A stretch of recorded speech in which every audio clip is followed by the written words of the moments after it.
আমল না করার কারণে তারা কাল কিয়ামতের দিন আফসোস করবে। কি আফসোস করবে? তারা বলবে বাগে দুনিয়া মাইনা হোগা कोई मुस्सा बदनसीब आए थे इस बात में और खाली दामान ले चली। বলে দুনিয়ার ভিতরে এত বড় একটা ময়দান হয়েছে, যেখানে ওয়াজ মাহফিলের আলোচনা হয়েছে, হওয়ার পর আমি দোকানে আড্ডা দিয়ে ঘুরেছি, এলাকার বাজারে বেড়াইছি, উঠা বসা করেছি, গল্প গুজব করেছি, কিন্তু আমি আমল করতে পারি নাই। বলে না আমল করার কারণে ওই ব্যক্তির জন্য আর কোনো আমল থাকবে না। সে নিজে বলবে দুনিয়াতে যাওয়ার পর আমি কোনো আমল করতে পারি নাই, এই জন্য আমার জন্য জাহান্নাম। বলেন নাউজুবিল্লাহ। এই জন্য আমল করতে হবে তো নাকি? যদি আমল করি তাহলে আপনার আমার আমলের ভিতরে, আপনার আমার ইমানের ভিতরে, আমলের খাতায় এরকম আমল থাকবে। আর যদি আপনি আমি আমল না করি তাহলে আপনার আমার আমল থাকবে। আলহামদুলিল্লাহ, আল্লাহ তাআলা লাখ কোটি শুকরিয়া যে মহান রব্বুল আলামিন আপনাকে আমাকে এত বড় এক ওয়াজ মাহফিলে বসার মতো কিছু কথা বলা এবং শোনার মতো তৌফিক দান করেছেন। এই জন্য সেই মালিকের দরবারে অন্তঃস্থল থেকে শুকরিয়া আদায় করি, সবাই বলে আলহামদুলিল্লাহ। আল্লাহ তাআলা কুরআনুল কারীমের ভিতরে বলেন লাইন শাকারতুম লাযীদান্নাকুম ওয়া লাইন কাফারতুম ইন্না আযাবী লাশাদীদ। আল্লাহু আকবার।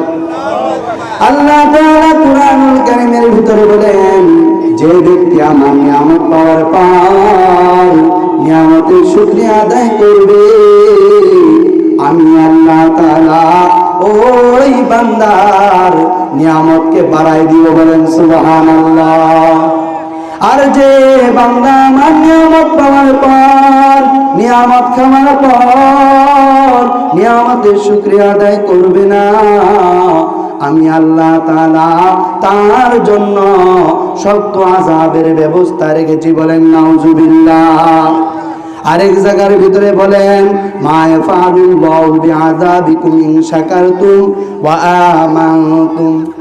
যে ব্যক্তি আমার নিয়ামত পাওয়ার পর, নিয়ামতের শুকরিয়া আদায় করার পর নিয়ামতের শুকরিয়া আদায় করবে, আমি আল্লাহ তাআলা ওই ব্যক্তিকে জাহান্নামে দিব। কেন?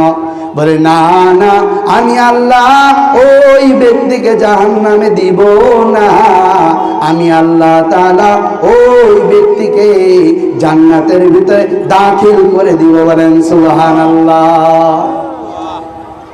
আল্লাহ তাআলা আপনাকে আমাকে সৃষ্টি করেছেন আল্লাহ তাআলার ইবাদত করার জন্য। যদি কোন বান্দা আল্লাহ তাআলার ইবাদত করে, আল্লাহ তাআলা বলে আমি আমার বান্দার জন্য জান্নাতের ব্যবস্থা রেখেছি। বলেন সুবহানাল্লাহ। আর যে ব্যক্তি আমার নিয়ামত পাওয়ার পর নিয়ামতের শুকরিয়া আদায় করবে না, আমার ইবাদত করবে না, আমার গোলামি করবে না, তাদের জন্য আমি আল্লাহ তাআলা কি রেখেছি? বলে তাদের যে আমল না করার কারণে তারা কাল কিয়ামতের দিন আফসোস করবে। কি আফসোস করবে?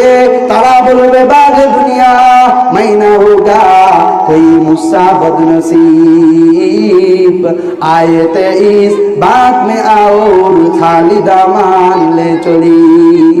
বলে দুনিয়ার ভিতরে এত বড় একটা ময়দান হয়েছে, যেখানে ওয়াজ মাহফিলের আলোচনা হয়েছে, হওয়ার পর আমি দোকানে আড্ডা দিয়ে ঘুরেছি, এলাকার বাজারে বেড়াইছি, উঠা বসা করেছি, গল্প গুজব করেছি, কিন্তু আমি আমল করতে পারি নাই।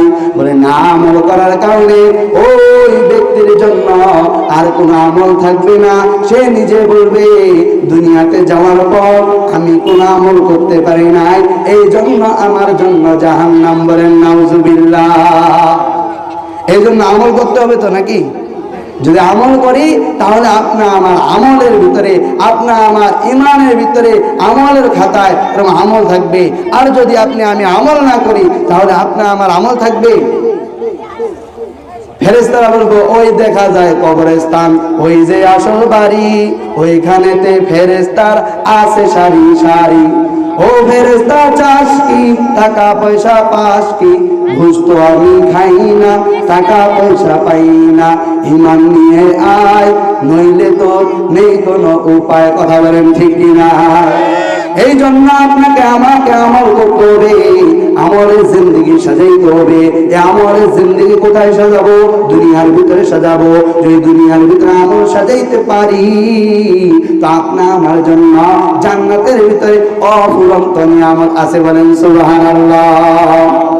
আরে অঙ্গ দেশটা ভইরা গেছে টিভি সিনেমায়, আরে অঙ্গ দেশটা ভইরা গেছে টিভি সিনেমায়, জুয়ান বুড়া পুলামাই সবাই মিলা চায়। কথা বলেন ঠিক কিনা?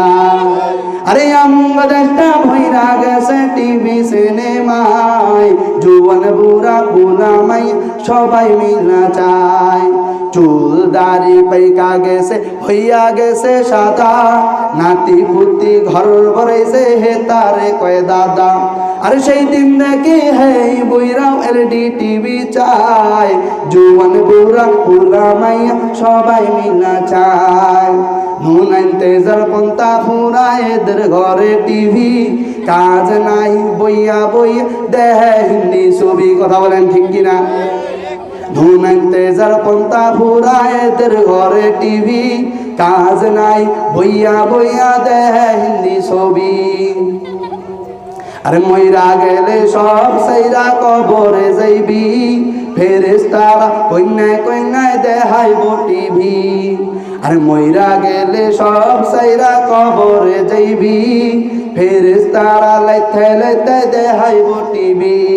আরে কত রঙের কত ঢঙ্গের নাচন দেখায়, জুয়ান বুড়া বুলা মাইয়া সবাই মিলা চায়। কথা বলেন ঠিক কিনা?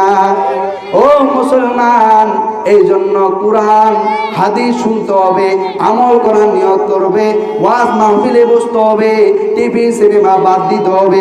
কারণ এই টিভি আপনা আমার জাহান্নামের কারণ হবে। কথা বলেন ঠিক কিনা? এই জন্য আজ থেকে ওয়াদা করি আপনি আমি বেশি বেশি ওয়াজ মাহফিলে বসবো তো ইনশাআল্লাহ। আল্লাহ তাআলা আমাদের সবাইকে আমল করার তৌফিক দান করেন। ওমা তাওফিকি ইল্লা বিল্লাহ। মাওলানা সাহেবের ওয়াজ আমাকে খুব ভালো লাগলো। তিনি যে গজল গাইলেন বললেন সেটা খুব পছন্দনীয়। এখন আপনাদের সাথে